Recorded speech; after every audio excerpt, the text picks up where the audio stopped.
एक बिल्ली अपने दोस्त के साथ हमेशा खुश रहती थी। दोनों खेलते, मस्ती करते और सपने सजते।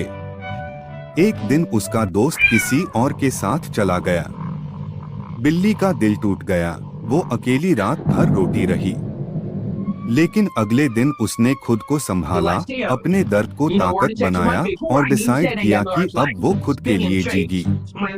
ब्रेकअप के बाद भी उसने सीखा कि खुद से प्यार सबसे जरूरी है।